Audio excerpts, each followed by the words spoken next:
वास्तव में मैं यहाँ जब भी जहाँ भी मुझे ब्रह्मा कुमारी बहनों द्वारा बुलाया जाता है, मैं खुशी खुशी इसीलिए आती हूँ, उनका बातें सुनने के लिए मैं आती हूँ,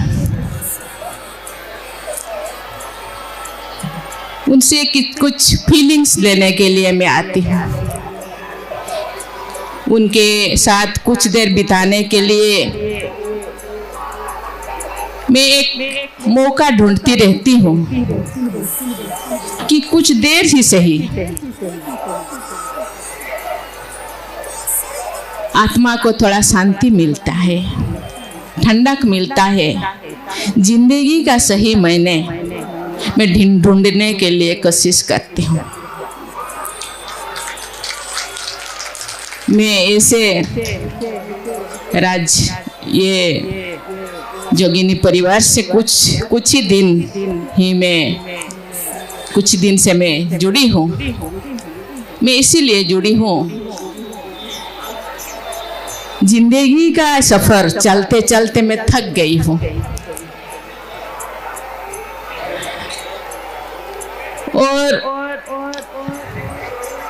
थकने के बाद ऐसा एक शीतल छाया जो मिले, जहाँ सुकून मिले, शांति मिले, आनंद मिले, प्रेम मिले, ये एक शीतल छाया है। यहाँ प्रयागराज में मैं पहली बार आई हूँ।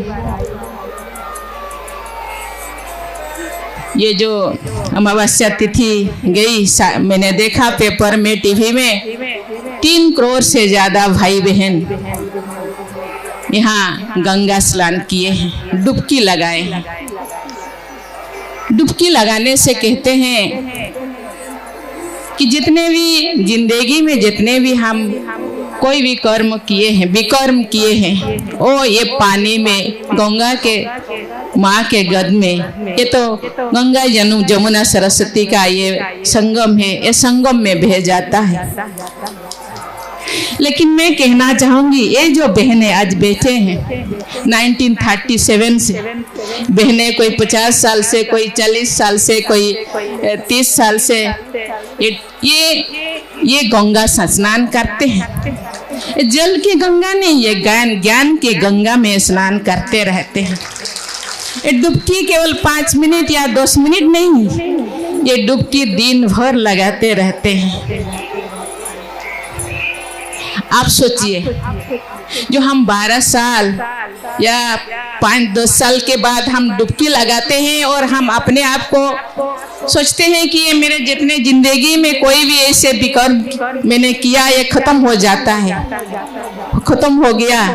इसीलिए हम इतने उत्साह से, कोई भी इतना बाधा, इतना हाडाल से, इतना बाधा विघ्न को पार करके हम यहाँ आते हैं। लेकिन ये लोग जो 50 साल, 60 साल, 80 साल से डुबकी लगाते हैं, आप सोचे होंगे उनका मन, उनका शरीर कितना पवित्र होगा। तो डुबकी लगाने का ज्ञान का, डुबकी लगाने से जो आज का सब्जेक्ट है बेटर जूरिस्प्रूडेंस, न्याय, अपने आप को न्याय करना। कहा जाता है कि जैसे आकाश में सूर्य देवता एक जगह से अपना प्रकाश फैलाता है, लेकिन पूरा दुनिया प्रकाश मिल रहा है। ऐसे ही ऐसे ज्ञान गंगा में नहाने वाले जहाँ भी बैठते हैं, उसका सकाश, उसका वाइब्रेशन चारों तरफ फैल लेता है।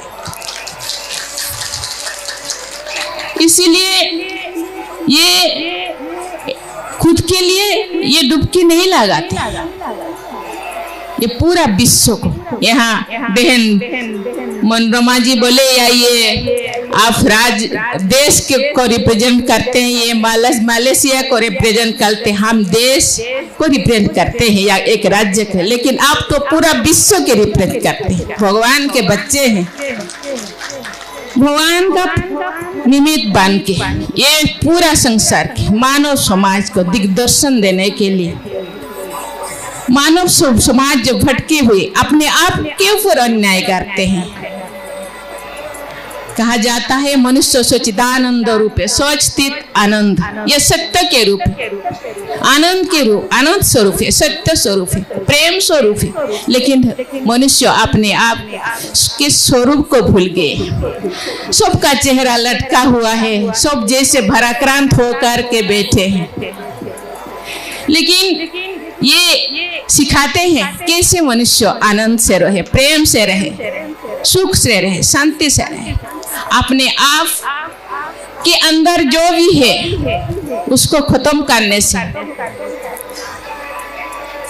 जिसको कहते हैं स्वधर्म नहीं, ये स्वधर्म तो है सुख शांति आनंद प्रेम, उसका ऑपोजिट जो अंदर रहे उसको साफ करते हैं। मुझे लगता है अपने आप से कि अंदर जो भी है उसको हम जब खत्म नहीं करेंगे, ये केवल ये गंगा स्नान करना बहुत अच्छी चीज है। कहा जाता है कभी देवता और राक्षसों के बीच जो अमृत का कुंभ जो लड़ाई में थोड़ा गिर गया था, सागर मंथन के टाइम जब अमृत का कुंभ निकल करके जो तो थोड़ा बहुत अमृत यहाँ गिर गया था। लेकिन मुझे लगता है अंदर में जो अमृत है उसको मंथन करके निकालना है, विष जो है उसको फेंकना है। अंदर में ये तो देवता और राक्षस अंदर ही है, अंदर में जो समुद्र है, इस समुद्र को मंथन करना है और मंथन करके विष को फेंकना है, अमृत को, अमृत के रस को अपने अंदर और दूसरों को भी बांटना है। यही तो करना है, यही तो कर रहे हैं ये लोग। आज पूरा विश्व भर ब्रह्मा कुमारी पूरा विश्व को सुख शांति आनंद प्रेम के लिए, न्याय के लिए घर बार छोड़ के आश्रम में रह करके विश्व को सकाश देने के लिए, न्याय देने के लिए जो काम कर रहे हैं, मुझे लगता है यही तो मानव जीवन का लक्ष्य है। मैं इतना आध्यात्मिक बल नहीं हूँ। कभी मेरे बेटा ने एक फोटो राधा कृष्ण के फोटो के सामने बैठा है, वो मुस्कुरा रहा है। मैंने बोली क्यों मुस्कुरा रहा है? बोले देखिए उनका चेहरा कितना सुंदर है, ये मुस्कुराता हुआ चेहरा, स्माइलिंग फेस है।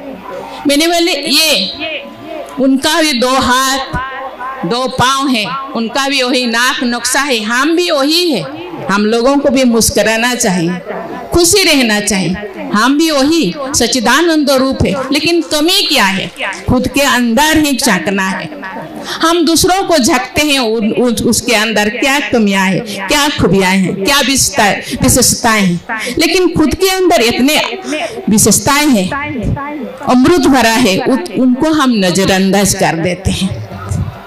इसलिए मुझे लगता है हर एक को जब अपने अंदर झांकेंगे, हर एक, मुझे लगता है ये दुनिया में जो विष फैला हुआ है, जहर फैला, वो खत्म हो जाएगा और अमृत ही अमृत, अमृत ही अमृत, अमृत का धारा बह जाएगा। और जो ब्रह्मा कुमारी ये विश्व को ये एक स्वर्णिम युग तो आने ही, ये तो संगम है, संगम के बाद ये स्वर्णिम युग आने वाला है। मुझे लगता है स्वर्णिम युग तो पाएगा जब अंदर का विष हम फेंकेंगे और अमृत ये लाएंगे, तो ये स्वर्णिम युग आ पाएगा। ये केवल ब्रह्मा कुमारी आश्रम बहने ये प्रयास कर रहे हैं, लेकिन इनको हाथ बटाना, उनको सहयोग करना हम सब का काम है। सब मानव संपदा का काम है, मानव जाति का काम है। इसीलिए ये चारों तरफ घूमते हैं, गांव-गांव घूमते हैं, कहाँ कहीं भी चले जाते हैं, वहाँ प्रोग्राम करते हैं, ये मानव संपदा सुधार जाए। अपने आप को पहचाने, आप वही हो, भगवान के बच्चे। लेकिन भगवान के पास भगवान के अंदर जो क्वालिटी है, जो गुण है, खुद के अंदर है। अपने आप को पूछना चाहिए और हर पल अपने आप को सुधारना चाहिए। मुझे लगता है ऐसे करने से वो दिन दूर नहीं होगा कि ये युग परिवर्तन होगा, स्वर्णिम युग आएगा।